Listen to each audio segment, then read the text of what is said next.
ನಮಸ್ಕಾರ ಸ್ನೇಹಿತರೆ, Hampi travel time ಚಾನಲ್ಗೆ ಸ್ವಾಗತ. ಈ ದಿನ ನಾವು ನೋಡೋಣ ನನ್ನ ಚಾರ್ಧಾಮ ಯಾತ್ರೆಯ ಭಾಗವಾಗಿ ಬದ್ರಿನಾಥ್ ದೇವಸ್ಥಾನವನ್ನು. ನಾವು ಬದ್ರಿನಾಥದಿಂದ 20 ಕಿಲೋಮೀಟರ್ ದೂರದಲ್ಲಿರ್ತಕ್ಕಂಥ ಪಾಂಡುಕೇಶ್ವರದಲ್ಲಿ ಸ್ಟೇ ಮಾಡಿದ್ವಿ. ಅದರಿಂದ ಬೆಳಗ್ಗೆ 5 ಗಂಟೆಗೆ ದರ್ಶನ ಮಾಡಲಿಕ್ಕೆ ಹೊರಟು. ನೋಡ್ಬೋದು ಇಲ್ಲಿ ಟ್ರಾಫಿಕ್ ಯಾವ ರೀತಿ ಇದೆ ಅಂತ ಹೇಳ್ಬಿಟ್ಟು. ತುಂಬ ಡೇಂಜರಸ್ ರಸ್ತೆಗಳು ಇಲ್ಲಿರೋವೆಲ್ಲ.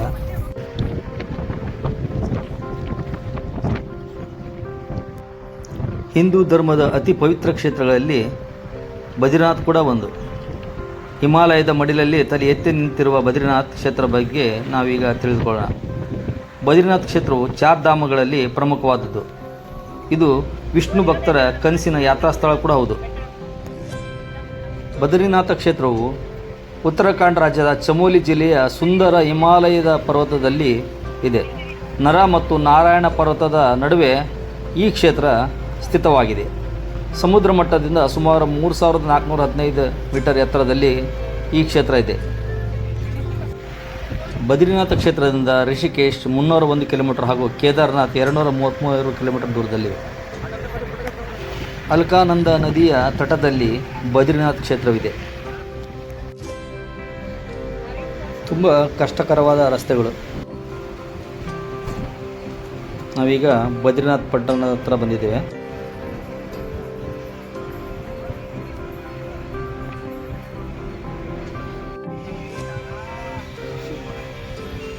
ಇಲ್ಲಿಗೆ ಬರುವ ರಸ್ತೆಯ ಮಾರ್ಗ ಸಾಕಷ್ಟು ಕಷ್ಟಕರವಾಗಿದ್ದರೂ ಸಾಕಷ್ಟು ಜನರು ಇಲ್ಲಿಗೆ ಭೇಟಿ ನೀಡುತ್ತಾ ಇದ್ದಾರೆ.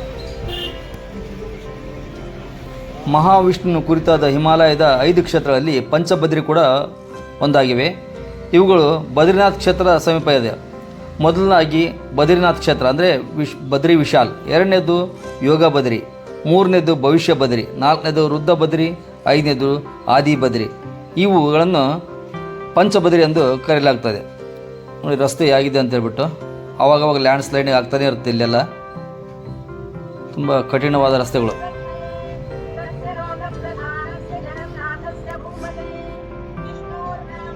ಬೆಟ್ಟ ಹತ್ತುವಾಗ ವಿಷ್ಣು ಸಹಸ್ರನಾಮ ಕೇಳ್ತಾ ಹೋಗ್ಬೇಕಂದು ಹೇಳ್ತಾರೆ.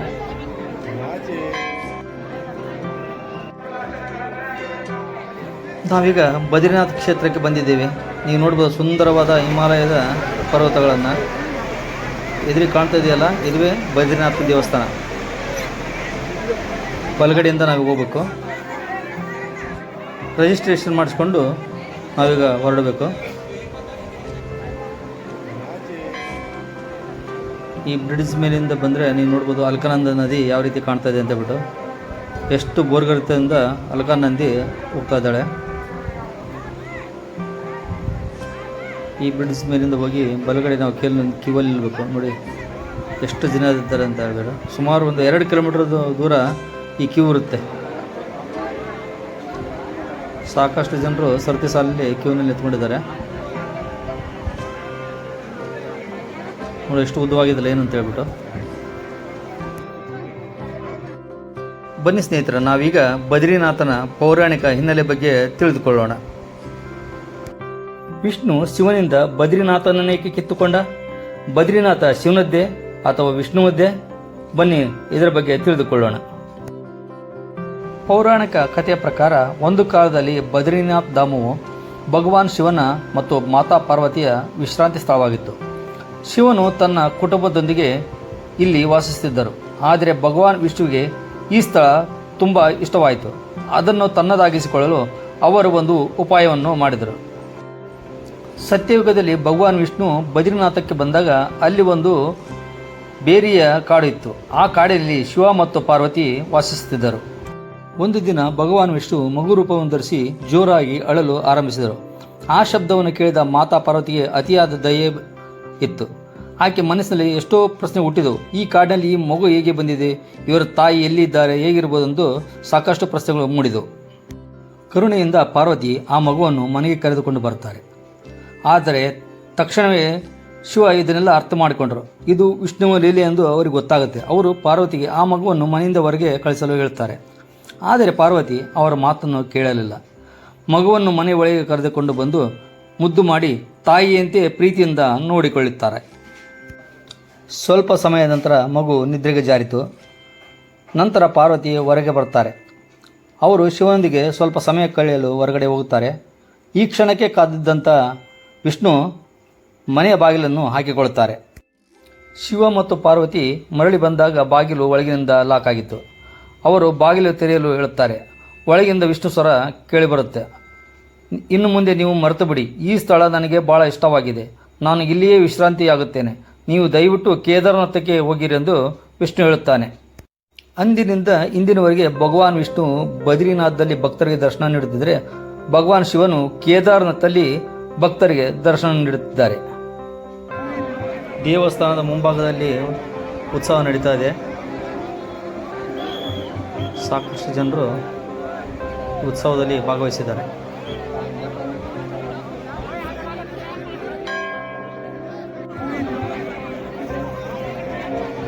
ಸ್ನೇಹಿತರೆ, ಈಗ ನೋಡ್ತಾ ಇದ್ರಲ್ಲ, ಇದನ್ನು ತಪ್ತ ಕುಂಡ ಅಂತ ಕರೀತಾರೆ, ಬಿಸಿ ನೀರಿನ ಕುಂಡ. ಇದನ್ನು ಒಂದು ಚಮತ್ಕಾರಿ ಕುಂಡ ಅಂತಲೇ ಹೇಳ್ಬೋದು. ನೋಡಿ, ಪ್ರಕೃತಿ ವಿಚಿತ್ರ ಎಷ್ಟಿದೆ ಅಂತ ಹೇಳ್ಬಿಟ್ಟು, ಅಥವಾ ದೇವರ ಲೀಲೆ ಅಂತಲೇ ಹೇಳ್ಬೋದು. ಕೆಳಗಡೆ ಅಲ್ಕಾನಂದ ನದಿ ಸಿಕ್ಕಾಪಟ್ಟೆ ತಂಪಾಗಿ ಹರಿತಾ ಇದೆ. ಬಟ್ ಮೇಲೆ ಇಲ್ಲಿ 24 ಡಿಗ್ರಿ ಟೆಂಪ್ರೇಚರ್ನಲ್ಲಿ ಇರ್ತಕ್ಕಂಥ ನೀರು, ಅಂದರೆ ಬಿಸಿನೀರ ಹೊಂಡ ಇದೆ. ಸೊ ಎಷ್ಟು ವಿಚಿತ್ರ ಅಥವಾ ಚಮತ್ಕಾರ ಅಂತಲೇ, ದೇವರ ಒಂದು ಲೀಲೆ ಅಂತಲೇ ನಾವು ಹೇಳ್ಬೋದು. ಸಾಕಷ್ಟು ಭಕ್ತರು ಇಲ್ಲಿ ಸ್ನಾನ ಮಾಡಿದ ನಂತರ ದೇವರ ದರ್ಶನಕ್ಕೆ ಹೋಗ್ತಾರೆ.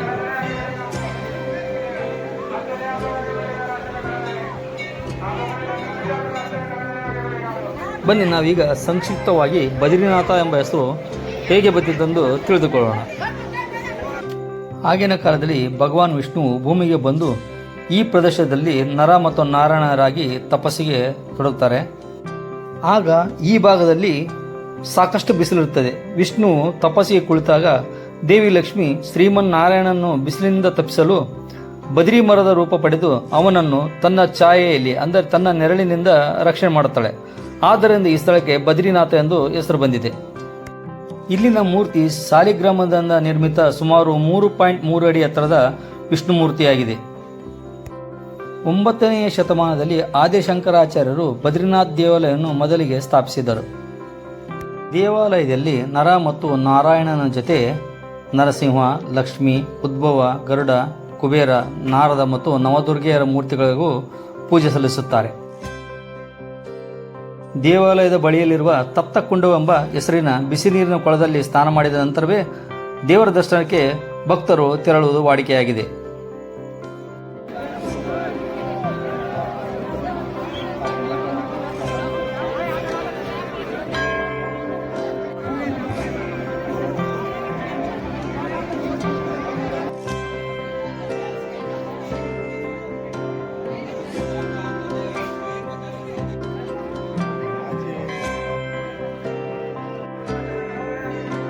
ಭಕ್ತರು ಬೇಗ ಬೇಗ ದರ್ಶನ ಮಾಡಿ ಹೋಗಲು ಹೇಳ್ತಿದ್ದಾರೆ.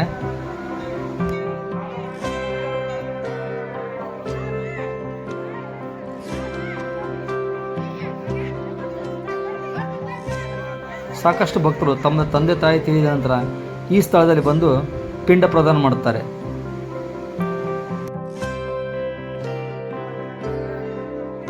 ಅಲ್ಲಿಂದ ನಾವು ಸರದಿ ಸಾಲಿನಲ್ಲಿ ಬಂದ ಮೇಲೆ ಇಲ್ಲಿಂದ ಯಾವುದೋ ಕ್ಯೂ ಇರೋದಿಲ್ಲ. ದೇವಸ್ಥಾನ ಮುಂಭಾಗದಲ್ಲಿ ಎಲ್ಲರನ್ನೂ ಒಮ್ಮೆಲೆ ಬಿಟ್ಬಿಡುತ್ತಾರೆ. ಸೊ ಇದರಿಂದ ಜನಜಂಗಳಿಂದಾಗಿ ಒಳಗೆ ಹೋಗಲು ಸಾಕಷ್ಟು ಕಷ್ಟಪಡಬೇಕು.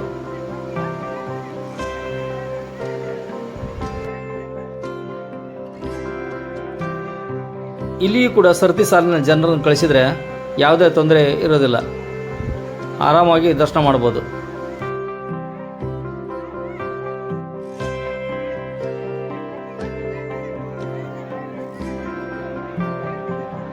ಪ್ರತಿಯೊಬ್ಬ ಭಕ್ತರ ಬಾಯಲ್ಲೂ ಜೈ ಬದ್ರಿ ವಿಶಾಲ್, ಜೈ ಬದ್ರಿ ವಿಶಾಲ್ ಎಂದೇ ಕೇಳ್ತಿದೆ.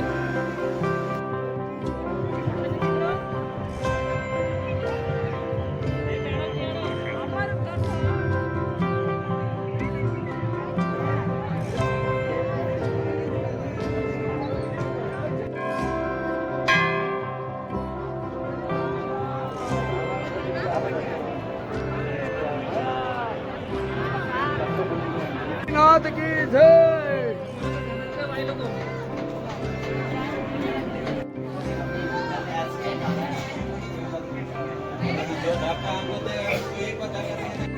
ನಾವೀಗ ದೇವಸ್ಥಾನ ಒಳಗಡೆ ಹೋಗಿ ಬದ್ರಿನಾಥನ ದರ್ಶನ ಮಾಡ್ತಾ ಇದ್ದೇವೆ. ಜೈ ಬದ್ರಿ ವಿಶಾಲ್.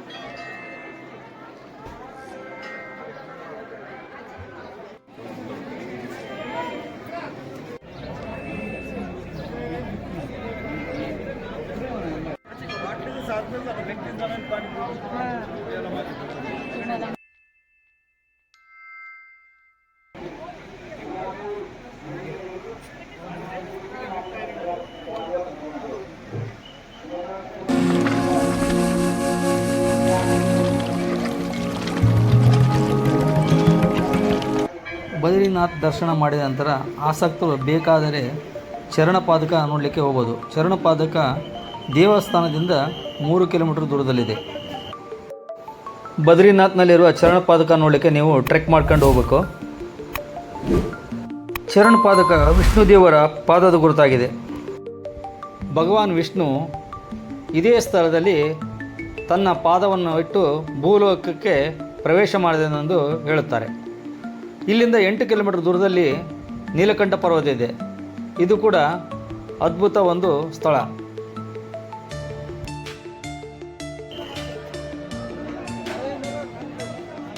ಸ್ನೇಹಿತರೆ, ಇದಾಗಿತ್ತು ನನ್ನ ಚಾರ್ಧಾಮ ಯಾತ್ರೆಯ ವಿಡಿಯೋ ಬದ್ರಿನಾಥ್. ನನ್ನ ಈ ವಿಡಿಯೋ ನಿಮಗೆ ಇಷ್ಟವಾಗಿದ್ದಲ್ಲಿ ಲೈಕ್ ಮಾಡಿ, ಶೇರ್ ಮಾಡಿ, ಕಾಮೆಂಟ್ ಮಾಡಿ ಮತ್ತು ಸಬ್ಸ್ಕ್ರೈಬ್ ಮಾಡೋದನ್ನು ಮರಿಬೇಡಿ. ಧನ್ಯವಾದಗಳು.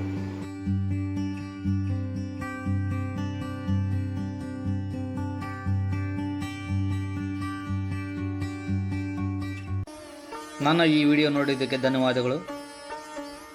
ಸಬ್ಸ್ಕ್ರೈಬ್ ಮಾಡೋದು ಮರಿಬೇಡಿ. ಲೈಕ್ ಮಾಡಿ, ಶೇರ್ ಮಾಡಿ ಮತ್ತು ಕಾಮೆಂಟ್ ಮಾಡಿ.